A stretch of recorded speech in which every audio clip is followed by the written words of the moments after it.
ሰበር መንግስት ቤተክርስቲያኑን ሊገነባ መሆኑ ተሰምቷል። ጀመር አዲስ አበባና ሰባ የኔ ነው አይባልም፣ የሁሉም ህዝብ ነው። ሰውየው ማስተዳደር ካለበት ለመጨረሻ ጊዜ በቲክቶክ ፎቶዬን ከፖስት አጠፋሻለሁ ብሎኛል። በክሎሪ ተቃጥዬ ከአረብ ልጅ ጋር ተዳርቄ ያመጣሁትን ገዛ ፎቶውም አለኝ፣ ቮይሱም አለኝ፣ ሁሉም ማስረጃ አለኝና ተዘረፍን። ያውም በሽጉጥ አስፈራርተው። እንዴት ናችሁ? ከ5 ቀናት ቆይታ በኋላ ተመልሰናል። በእኔ ስም ሰዎች የጥንቆላ ስራ እየሰሩ ስለሆነ ልጆቼ አይነ ጥላ በስራችሁ ለብፁዕ ቅዱስ አቡነ ማትያስ የአዲስ አበባ ሀገረ ስብከት አስተዳዳሪ የሆኑት ብፁዕ አቡነ ሕርያቆስ ደብዳቤ ለሁለተኛ ጊዜ አስገቡ። ሰላም ጤና ይስጥልኝ። ወደ ተከብራችሁ የኒኮን ሚዲያ ቤተሰቦች ነማላችሁ እንደምስጋናችሁ አለ እግዚአብሔር ይመስገን። በላችሁ በሰላም ክርስቶስ ይዛላችሁ የተራችሁ በወድበስፋችን እጅግ ሰበር በመመለከት ተመልሻለሁ። በዛሬ ቪዲዮ የምንመለከተው እንግዲህ ወጣቶች ድምጻቸውን እያሰሙ ይገኛሉ። እጅግ አነጋጋሪ የሆነው እንግዲህ የአዲስ አበባ ጉዳይ ነው። ሁላችሁም ሰምታችሁ ያስባለሁ። በተለይ በሀገራዊ ምክክር ኮሚሽን ላይ ይህ ሀሳብ ተደጋጋሚ የተነሳ ነውና እንግዲህ ወጣቶች ምን አድርገው ማስቀመጣችሁ ይሆናል። ሌላም እጅግ ሰበር መረጃ አለ። በተለይ ኢትዮጵያዊ ወንድሞቻችን በአረብ ሀገር ያላችሁ ከፍተኛ ጥንቃቄ ታደርጉ ዘንድ አንደታችን ከሷ ትማራላችሁ ያስባለውና ደረሱን እያለች ነው የምትገኘውና በተቻለ መጠን ግለሰቡን ለማጋር ሞክራለች። ይህ መረጃ በጥንቃቄ ስሟት ከሆነ ለመቆም ሞክሩ ማለት ወዳለኝ።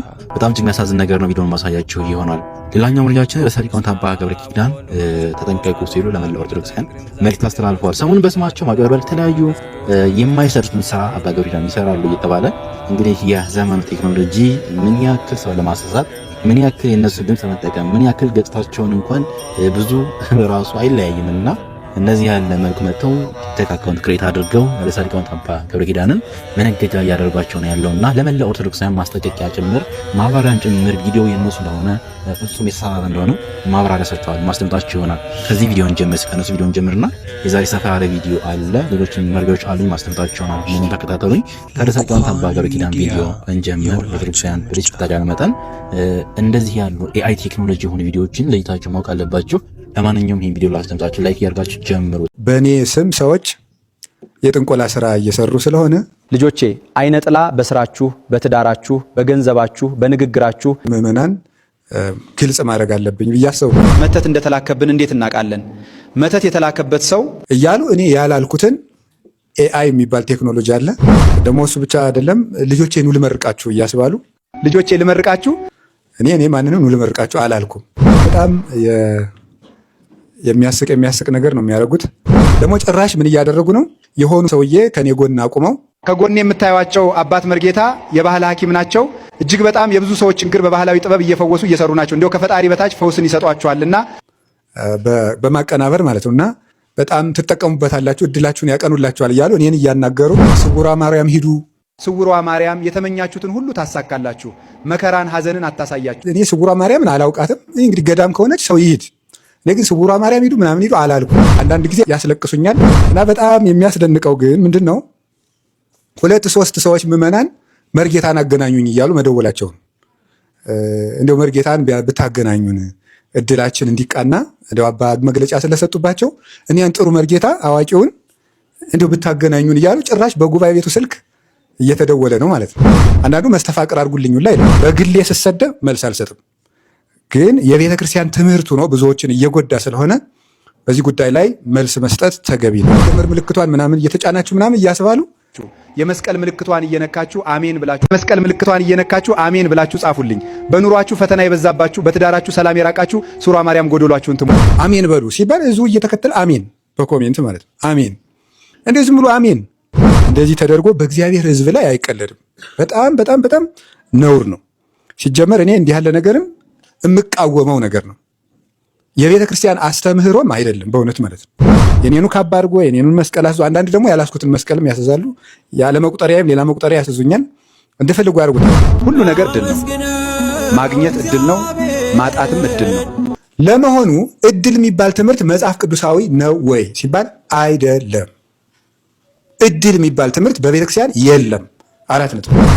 ልጆቼ አባ ገብረ ኪዳን ነኝ። ይሄ የኔ የቲክቶክ አካውንት ነው።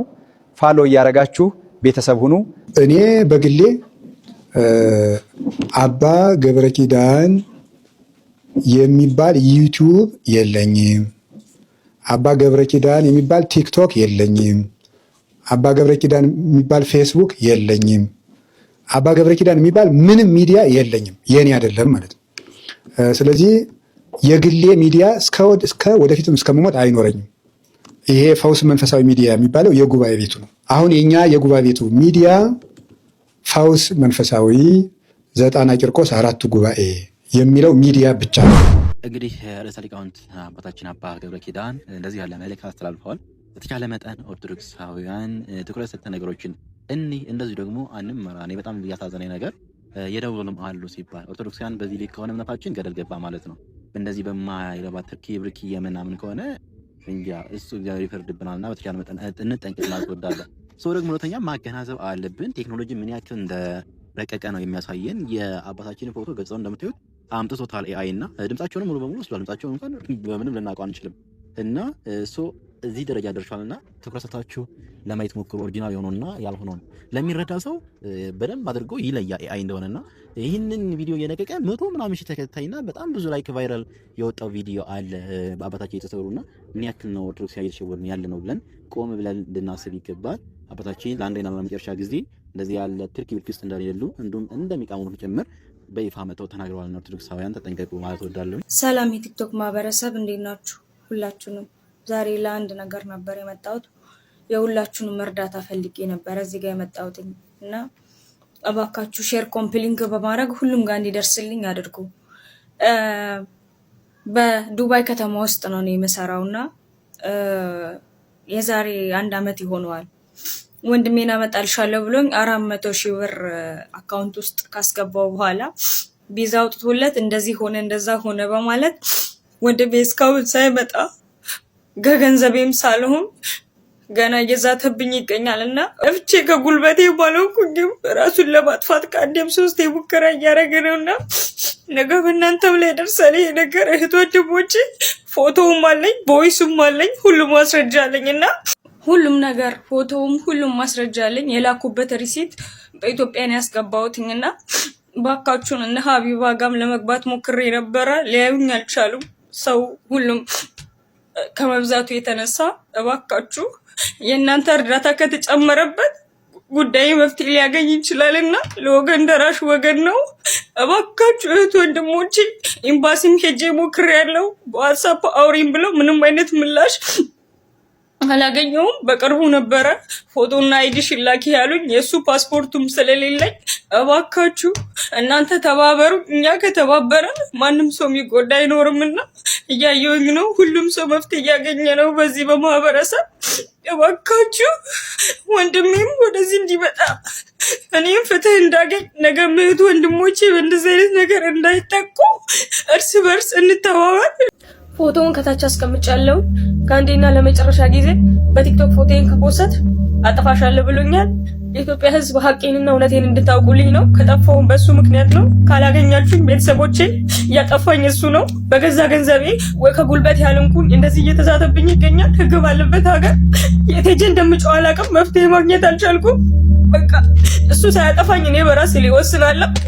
ግን የሞትኩትም እንደዚህ ሆኜ ነው። ሀቄን በአደባባይ ተናግሬ ነው የምሞተው እና 7 ወር በሙሉ ለፍቺ በክሎሪ ተቃጥዬ ከአረብ ልጅ ጋር ተዳርቄ ያመጣሁትን ገዛ እንደዛ አጌ ተበልቼ ነው እና በገዛ ገንዘብ እየተሳተብኝ ነው ይገኛል። ይሄ ሁሉ ፎቶውን ከታች አስቀምጫለሁ። ከአንዴና ለመጨረሻ ጊዜ በቲክቶክ ፎቶዬን ከፖስት አጠፋሻለሁ ብሎኛል። የኢትዮጵያ ሕዝብ ሀቄንና እውነቴን እንድታውቁልኝ ነው። ከጠፋሁም በሱ ምክንያት ነው። ካላገኛችሁኝ ቤተሰቦቼ እያጠፋኝ እሱ ነው። በገዛ ገንዘቤ ወይ ከጉልበት ያልንኩኝ እንደዚህ እየተዛተብኝ ይገኛል። ህግ ባለበት ሀገር የት ሄጄ እንደምጮህ አላውቅም። መፍትሄ ማግኘት አልቻልኩም። በቃ እሱ ሳያጠፋኝ እኔ በራሴ ሊወስናለሁ። ግን የሞትኩትም እንደዚህ ሆኜ ነው። ሀቄን በአደባባይ ተናግሬ ነው የምሞተው እና 7 ወር በሙሉ ለፍቺ በክሎሪ ተቃጥዬ ከአረብ ልጅ ጋር ተዳርቄ ያመጣሁትን ገዛ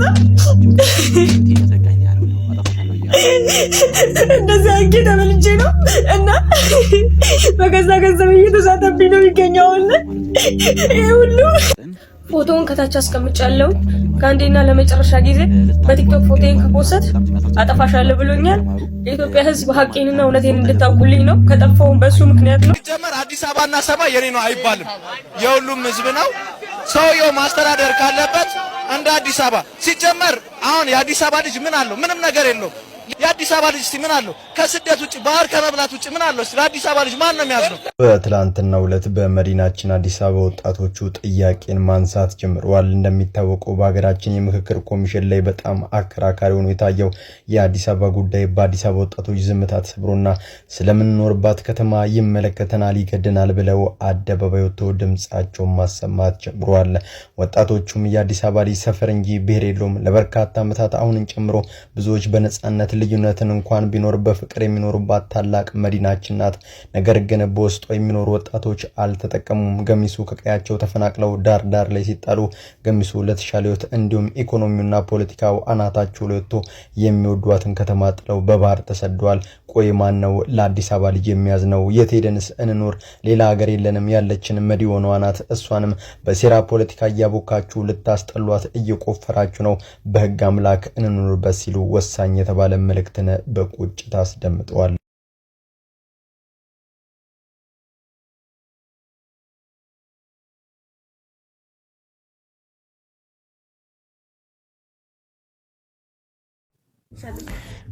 የአዲስ አበባ ጉዳይ እንግዲህ ወጣቶች በእንደዚህ ያለ መልኩ ወጥተው ድምጻቸውን እያሰሙ ይገኛሉ። እዚህ ደረጃ ደርሷል ማለት ነው። አዲስ አበባ እንግዲህ ክልል ይሆን የሚል ጥያቄ በሀገራዊ ምክክር ኮሚሽን ላይ መቅረቡ ይታወሳል። ያ ነገር እንግዲህ እነዚህ ያለ መልኩ ወጣቶች ሀሳባቸውን እያንጸባረቁ ይገኛሉ። የወጣቶቹ ሀሳብ ትክክል ነው፣ የሚያስማማ አንድ ኢትዮጵያዊ ነው ብዬ ነው የማስበው እና በጣም እጅግ ከባድ ነገር ነው። ለማንኛውም የዚህ ጉዳይ በተለይ የአዲስ አበባ የክልል ጥያቄ ጉዳይ እንጃ እግዚአብሔር ይሆናል፣ እግዚአብሔር ይጠብቀን ነው የሚባለው። እየሰማን ያለው ነገር በጣም እጅግ ትንሽ ከበድ ይላል። ተዘረፍን፣ ያውም በሽጉጥ አስፈራርተው። እንዴት ናችሁ? ከ5 ቀናት ቆይታ በኋላ ተመልሰናል። የመጨረሻ ትሪፕ አይ ቲንክ ከጅማ መልስ ወልቂጤ ነበረ። ከዛ ወዳጄን ለመሸኘት አዳማ አካባቢ ጉዞ አደረኩኝ። ይህ እጅግ በጣም አስደንጋጭ ነገር ግን የትኛውም ሹፌር የሚያጋጥመው ኤክስፒሪየንስን ሼር አደረኩት ማለት ነው። ምንድነው የተፈጠረው? ከሃይዌ ወጣን ክፍያ ጣቢያ ወንጂ ማዞሪያን አለፍ እንዳላችሁ አሰላ መውጫ የሚባል አለ። አዳማ ቆርቆሮ ወይም ቀዮ ጋራጅ አካባቢ በግምትና ጎማተኛ ጎማ ለመስራት ኦልሞስት 1 ሰዓት ፈጀብን። መፍቻ ይፈታልኝ ነበር፣ ያዳልጥ ነበር። አብሮኛ ያለው ዳጄ ነበር፣ የወይን ጋዜጠኛ። ከሰዎች ጋር ደዋወለ ምናምን መፍቻ ጠበቅንና መግቢያ መንገዱን አላወቁትም። እነሱን ለማምጣት ዞር ባለ ታይም ላይ ነው እንግዲህ መኪና ውስጥ ነበርኩኝ። ፌስ ቱ ፌስ ከዚህ አደገኛ እና የሆቴ ትንሽ ለየት ያለ አጋጣሚ ጋር ገጠመኝ። ምክንያቱም ከተማ መሀል መሆኑ which is ግራ ገብቶ ነበርና ፒስትል የያዘ ሰው ማስክ ካረገ ምናምን ትሰራለህ። ያው ንግግሩ በኦሮምኛ ነው። ምን እያረክ ነው ምናምን ማዋከም ምናምን ጎማ ተኝቶብኝ እንደሆነ ያውቃል። የመጣ ነው ትራሊ ዘረፋ እንደሆነ ገባኝ ምናምን እና አቀባበለብኝ ምናምን። ከዛን ስልኮቼን ወሰደ። ያው ዞር እንድልለት ካይኑ ትንሽ ቀማመስን። ዞር እንዳልኩለት ወደ ጓደኛዬ ወረደ ማለት ነው። ጓደኛዬ ደግሞ አገራማን ብሎ መፍቻ ምናምን ያመጡ ሰዎች አግኝቶ ሲመለስ ተገናኙና እሱንም ጀስት ርቀትህን ጠብቅ ነው የተባለው። እሱ ደግሞ ጋዜጠኛ እንደዚህ ማን ይረዳችኋል? እኔው የሱንም ስልክ ተቀበለው የኔ አይፎን 17 ፕሮ ማክስ ሳምሰንግ የሱ 14 ፕሮ ማክስ በቸርነቱ ጊዜ ሪስቶ እንደውም ህይወታችንን ሴፍ አድርጎታል። ገሎን ቢሄድ ማን ያለ ይባላል። በጣም ያስጠላው ግን ሃይዌይ ላይ ምንም ነገር ቢያጋጥማችሁ እንዳትቆሙ። የተረዳሁት ኤክስፒሪየንስ ያደረኩት ነገር እሱን ነው። በቸርክ የሚሄዱ ይሻላል። ከዚህ በፊት ሪፖርት ስናደርግም እንደዚህ አይነት ነገሮች ድግግሞች እንዳሉት ነው። መፍትሄ እንደሌለው ወይም ለምን እንዳጡለት አላውቅም። በጣም ያሳዘነው ደግሞ ምንድነው በሰዓቱ የቀረባችሁ ቦታ ነው ቃል የምትሰጡት። ይሄ ቦታ ይመለከተንም ይሄ ቦታ ይመለከተንም ምናምን በማታ እንደዛ ተንገላታችሁ ትንሽ ያ ነገር ቅር ይላል። ግን ደንበላ የሚገኙ የፖሊስ አባላት በንጋታው ነው ሄደን አመልክተን የሚመለከተው ቦታ ላይ ላይሆን ይችላል ቼክ እናደርጋለን፣ ግን ቃላችሁን እንቀበል። አቴኒ ታይምቲ ስልካችሁ ትሬስ ተደርጎ የሚገኝ ከሆነ የወንጀል ስለተበራከተም እዛ ቦታ ላይ ሰው ስለተገደለና በቁጥጥር ስለዋለ የእናንተ ግዛ ያስፈልገናል ብለው ነው በጣም በሚገርም እንክብካቤ ያስተናገዱ ደንበላ ፖሊስ ጣቢያ አዳማ። መቻቹ ግን ዘመኑ ከፋ። ሁሉም በየራሱ ያውም መሀል ከተማ ያዋጣኛል ባለው መንገድ እየዘረፈ ነው። እንግዲህ እኛም ህይወታችን ተርፏል። አይ ቲንክ ሃይዌይ ላይ ለምትቆሙ ሰዎች ትመክራችሁ የምችለው ምክር ይህንን ነው። ሹፌር ከሚያዩት እንግልት አንዱን በማየት ደግሞ እድለኛ ነኝ ማለት ብዙ ጊዜ ሳናየው ነበር ምንጮ አይቼው ደግሞ ቤት ተርፌ ከ5 ቀናት በኋላ ከእናንተ ቤተሰቦቼ ጋር ተገኝቻለሁ። የምቀርጽበት ስልክ የጓደኛዬ ነው። ኤኒሃው ቲክቶክ ተለውጦን የጠበቀኝ ይህም የሚኖር ህይወት ነው። በድጋሚ እንመጣለን። ሰላም። ተወዳጁ ጋዜጠኛ ይድነቅ ካሴም እንኳን እግዚአብሔር ያትረፈ ማለት እወዳለሁኝ። እንግዲህ እንደዚህ ያለ ቻሌንጅን አልፏል ወንድማችን። ያው የሚያሳየው አሁን ያለንበት ሁኔታ ያው በግልጽ በእነዚህ ያለ ታዋቂ ሰዎችም ራሱ እየተነገረ ነው የሚገኘው ማለት ነው።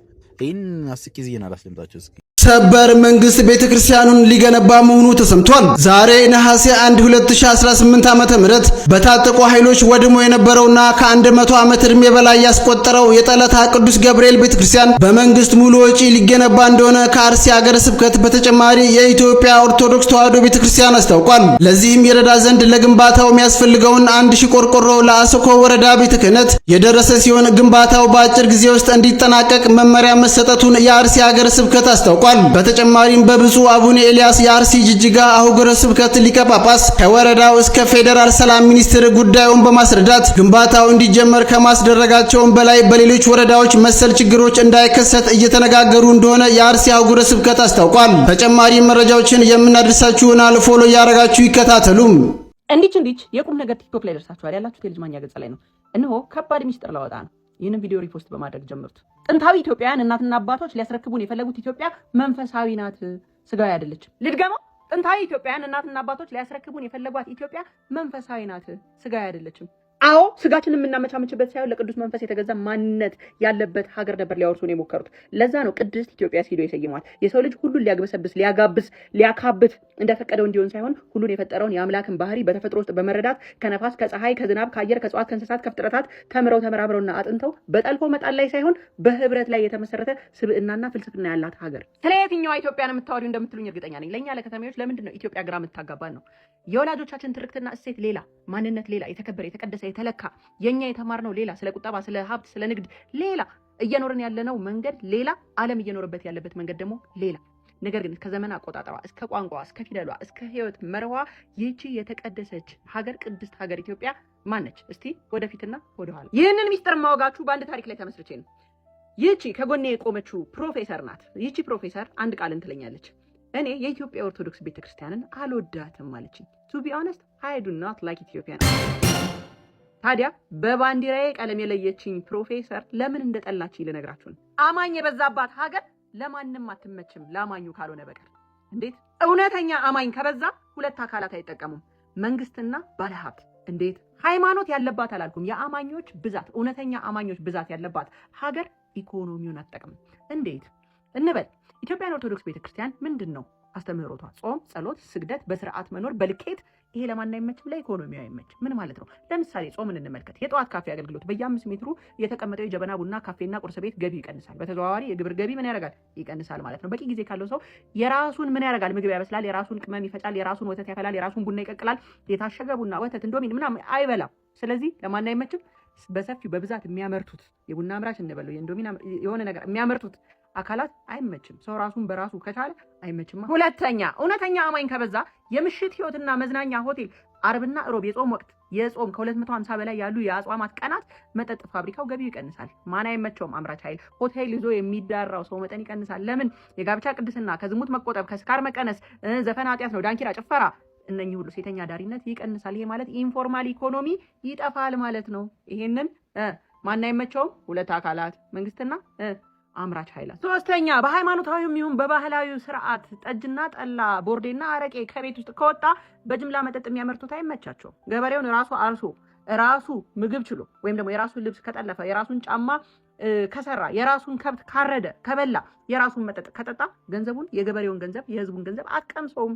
የራሱን ቤት ራሱ በዘራው ሳር አጭዶ ሳር ክዳን አድርጎ የራሱን ቤቶች ከሰራ፣ በራሱ ከብቶች እበት ከለቀለቀ ማን ሲሚንቶውን፣ ቀለሙን፣ ታይልሱን፣ ፌሮውን ማን ሊገዛ ነው? ማን ሊገዛ? አምራች ኃይል ምን ያደርገው አይመቸውም። ግብር ሰብሳቢ አካል አይመቸውም። ለማንም አይመችም። ስለዚህ ይህ ትስስር መላላት አለበት። እኔ ደግሞ ወደ ውበትና ጌጣጌጥ ኢንዱስትሪው እውነተኛ አማኝ ከሆነ ቀለሙን፣ ዊጉን፣ ሊፕስቲኩን፣ ጌጣጌጡን ልክ እንደኔ ከንቱ ያልሆነው አይገለገልም። ለምን? በአማኙ በኩል ይህ ነገር የተከለከለ ነው። በስርኩል ብቻ የምትዋብ ሴት ባለችበት፣ ከከብት በናጡት ቅቤ የሚዋብ ጸጉር ባለበት ማን ፕሮዳክቶቹን ሁሉ ሊገዛ ነው? ስለዚህ አምራች ኃይል ምን አያደርግም? አይመቸውም። ከዛ ነገር ውስጥ ግብር የሚያገኘው አካልም አይመቸውም። አማኝ ከበዛ ኢንሹራንስና ቁጠባ በላይ የህዝቡን ገንዘብ አትወስደውም፣ አታገኘውም። ምክንያቱም መርሁ እግዚአብሔር ያውቃል። ዘመናዊ ፋይናንስ ላይ ግድ የለውም። የህይወት ቀላልነት፣ ሚኒማሊስት፣ የመንፈሳዊ ህይወት ጥልቅ ዓላማ ስጋዊ ምቾት ሳይሆን የነፍስ ድህነት ነው። ውድና ዘመናዊ ቤት፣ ጌጣጌጥ፣ መኪኖች መቀየር ፍላጎቱ አነስተኛ ነው። ስለዚህ ትርፍ ገንዘብ በጠቅላላ ወዴት ይሄዳል? ለምጽዋት፣ ለዝክር፣ ለቤተክርስቲያን ህንጻ ከዋለ ገንዘቡን አትነካውም።